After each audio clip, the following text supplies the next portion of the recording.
నీరజ్, నాకు ఈ టెస్ట్లు అవి అంటే చాలా భయం.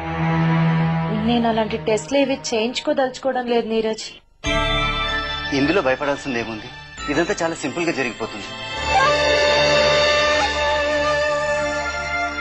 మీ శరీరంలో నుంచి అలాగే బాబు శరీరంలో నుంచి డిఎన్ఏ శాంపుల్ సేకరించి టెస్ట్ చేస్తారు అంతే. ఇందులో పెద్ద కష్టమేముండదు. ఏమో బాబు, నాకు చాలా భయంగా ఉంది. నీది అర్థం లేని భయం రేఖ. నువ్వు బిడ్డకు జన్మనిచ్చావు. ప్రసవించేటప్పుడు నువ్వు పడ్డ కష్టంలో 10వ వంతు కూడా ఇందులో ఉండదు.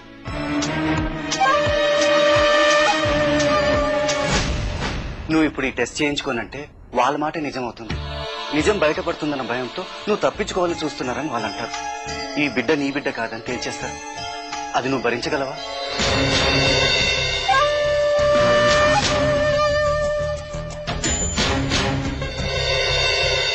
ఎలా చూసుకున్నా నువ్వు ఈ టెస్ట్ చేయించుకోవడమే మంచిది రేఖ. దీనివల్ల మనకెంతో మేలు కలుగుతుంది. బాబు నీ బాబు అని రుజువు అవుతుంది. అప్పుడు నువ్వు, నేను, వీడు అందరం ఇంట్లో నుంచి బయటపడి హాయిగా మన ఇంటికి వెళ్ళిపోవచ్చు. నువ్వే ఆలోచించు. ఇదెక్కడ న్యాయం నీరజ్? వీడు నా బిడ్డే అని నువ్వు నమ్ముతున్నావు. అలాంటప్పుడు ఈ విషయాన్ని నేను ఇంకెవరి ముందో రుజువు చేసుకోవాల్సిన అవసరం ఏముంది? అడ్డమైన టెస్టులు చేయించుకోవాల్సిన కర్మ నాకేంటి నీరజ్?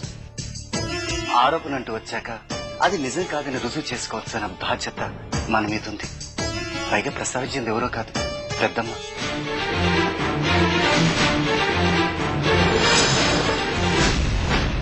పెద్దమ్మ మాట నేను కాదనలేను. సంగ చెప్పిన మాట నిజం కాదని పెద్దమ్మ కూడా నమ్మేలా చేసి ఆ తర్వాత పెద్దమ్మ అనుమతితో మనం ఇక్కడి నుంచి వెళ్ళాలి.